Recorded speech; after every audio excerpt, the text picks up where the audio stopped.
Assalamualaikum warahmatullahi wabarakatuh. Pertama-tama dan yang paling utama, marilah kita panjatkan puja dan puji syukur kita atas kehadiran Allah Subhanahu wa taala, yang mana pada kesempatan siang hari ini kita bisa berkumpul di ruangan ini dengan keadaan sehat walafiat. Amin ya robbal alamin. Salawat beriring salam marilah kita sanjung agungkan kepada junjungan besar kita, yakni Habibina wa Safina wa Maulana Muhammadin sallallahu alaihi wasallam, yang mana yang kita nantikan syafaatnya di yaumul kiamah nanti. Amin ya robbal alamin.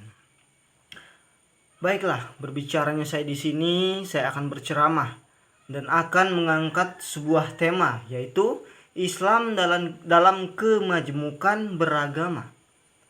Alhamdulillahillazi khalaqul insani fi ihsanu ta'wim. Assalatu wassalamu ala anbiya'i wal mursalin sayyidina wa maulana Muhammadin wala alihi wa sahbihi ajmain. Amma ba'du. Islam adalah agama rahmat bagi seluruh alam semesta, yang dibawa oleh Nabi Muhammad SAW sebagai pembawa syariat dan ajaran, yang dimana kita seorang mengamalkan ajaran-ajarannya, maka ia akan bahagia di dunia dan akhirat. Dan salah satu ajaran Islam yaitu mengajarkan kepada kita tentang menghormati agama-agama lain selain Islam. Seperti yang kita ketahui, hadirin, kemajmukan beragama yang dapat diartikan keberagamaan agama di negara kita tercinta ini sudah menjadi sunnatullah yang tidak dapat kita tolak dan kita tentang. Sebab menurut Islam perbedaan tersebut adalah rahmat bagi kita, dan itu adalah tugas kita sebagai umat muslim untuk senantiasa toleransi dan menghargai setiap perbedaan. Berbicara mengenai Islam dalam kemajmukan beragama, pada saat Rasulullah SAW di Mekah, beliau hari-harinya selalu berbaur dengan masyarakat pagan, penyembah berhala, bermacam-macam tipe manusia yang beliau hadapi pada saat itu. Ada yang tidak menentang meskipun tidak mau masuk Islam, dan ada juga yang menentangnya. Suatu ketika pemuka Quraisy berusaha menghentikan dakwah Nabi Muhammad SAW secara halus. Dikisahkan mereka mengutus Utbah bin Rabi'ah untuk membujuk Nabi Muhammad SAW. Langkah pertama yang mereka lakukan dengan menawarkan 3 toleransi beragama, yaitu dengan cara saling bergantian melaksanakan ibadah agama mereka. Menanggapi ajakan tersebut, turunlah surat Al-Kahfi ayat 1-6 yang berbunyi, Qul ya ayyuhal kafirun la a'budu ma ta'budun wala antum abiduna ma a'bud wala ana abidum ma abattum wala antum abiduna ma a'bud lakum dinukum waliyadin. Dengan prinsip lakum dinukum waliyadin, untukmu agamamu dan untukku agamaku, sejarah membuktikan agama Ikton memajuk ke Mesir dengan menghancurkan tempat-tempat ibadah. Namun agama Kristen masuk ke Mesir dengan membunuh penganut agama Mesir kuno.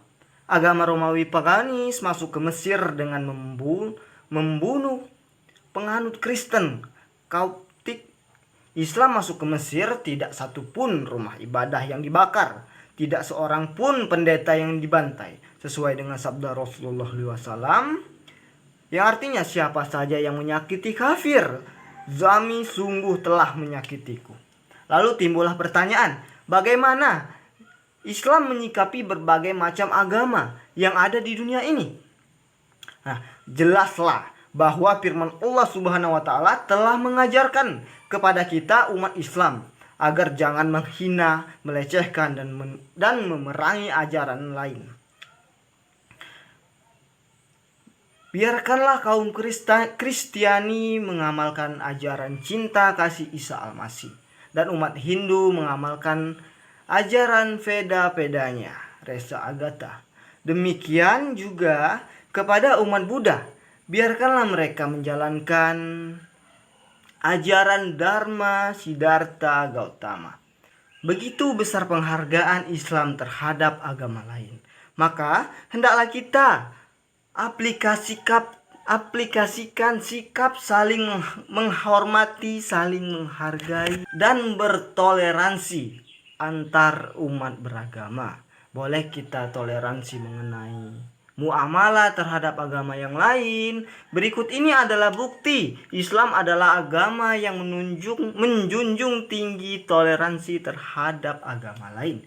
Pertama, Islam mengajarkan menolong siapapun dia, apapun agamanya. Hadis yang diriwayatkan dari Abu Hurairah, Nabi SAW bersabda, menolong orang sakit yang masih hidup akan mendapatkan ganjaran pahala. Hadis riwayat Bukhari nomor 2363 dan Muslim nomor 2244. Keduanya tetap menjalani hubungan kerabat pada orang tua. Non-Muslim Islam meminta kita untuk tetap berbuat baik pada orang tua, meskipun mereka memaksa kita agar menyekutukan Allah Subhanahu wa taala. Allah berfirman, dan jika keduanya memaksamu untuk mempersekutukan dengan aku sesuatu yang tidak ada pengetahuanmu tentang itu, maka janganlah kamu mengikuti keduanya, dan pergaulilah keduanya di dunia dengan baik. Quran Surah Luqman ayat 15. Bermuamalah yang baik seperti memberikan hadiah atau sumbangan dan tidak zalim terhadap keluarga dan kerabat non-muslim. Sahabat dai sekalian yang dimuliakan oleh Allah Subhanahu wa taala, oleh karena itu mulai hari ini kita stop mengatakan bahwa Islam itu keras. Stop mengatakan bahwa Islam itu memaksa. Stop mengatakan Islam itu teroris. Sebab Islam adalah agama yang tenang, damai, tentram dan indah. Dengan demikian, hadirin jangan jadikan perbedaan sebagai perpecahan. Saatnya kita menyatukan perbedaan, hilangkanlah kesombongan, jauhi keegoisan agar kita senantiasa mendapatkan keberkahan. Amin Allahumma amin. Demikianlah yang dapat saya sampaikan. Kepada Allah saya mohon ampun. Wabillahi taufiq wal hidayah. Wassalamualaikum warahmatullahi wabarakatuh.